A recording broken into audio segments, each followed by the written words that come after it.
It's a really weird concept when you think about debt collectors buying debt. Companies sell debt when they get fed up with customers that consistently miss payments, make late payments, or pay less than agreed in monthly instalments. Although they'll be selling the debt at a loss, they'd rather have a big chunk of money than drips and drabs over a long period of time. There is a rough estimate, but usually debt collectors pay about 10p for every pound of debt they buy. It depends on the deal, the type of debt, and the size of the portfolio. Once your debt is sold, you should hear from your creditor and your collector. The creditor should let you know that it's been passed on to someone else, and your collector will contact you demanding that you pay. The most important thing to remember is that you should never pay more than you can afford. Debt collectors are regulated by the FCA, that's the Financial Conduct Authority, and if they pressure you into paying more than you can afford, you can report them. So if this applies to you and you're now panicking about how to pay it back,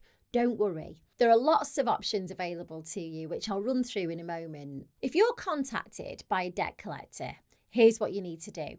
First, ask them to prove that you owe the debt. It's their job to do that, and it might give you some time to get something in place. Next, if the debt is yours, then the best thing to do is to come up with a solution on how you can pay it back. If you're financially struggling, let me run through a few options and ideas for you. Debt management plans. They're an informal agreement that you make with the creditors to pay back your debts at a lower and more affordable rate. Normally that means paying less each month, but over a longer time frame. Next is debt relief orders. They freeze your debt payments for a full year, and then if your situation hasn't changed after 12 months, then the debt's written off. You can't own anything with significant value like a house or have more than £2,000 in savings. Another option is offering a final settlement. If you happen to have access to a large lump sum, you can offer that to the creditors. Even if it's not for the full amount you owe, they may be willing to accept it to save them time. Remember,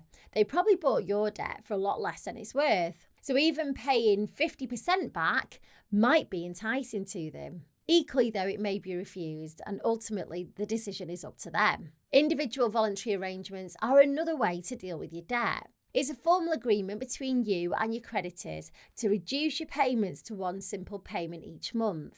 It lasts for 5 years, and at the end, any remaining debt is written off. Bankruptcy is probably the most famous option. You may already know, but with bankruptcy, all your assets are reviewed and some may be sold off to pay back your debt. After a year, any remaining debt will be written off. When debt mounts up, it's overwhelming, but it's best not to ignore it or it'll just get worse. One simple step that you could take today is to find out if any of those debt solutions that I mentioned could work for you. In the description of this video, I've linked to a form on my new website, and it's got a few multiple choice questions like how much debt do you owe and how many people do you owe? At the end of the form, it'll connect you to a company that I've partnered with to provide you with all the information that you need about debt solutions that are available. So click the link in the description, go and check it out, and let me know how you get on.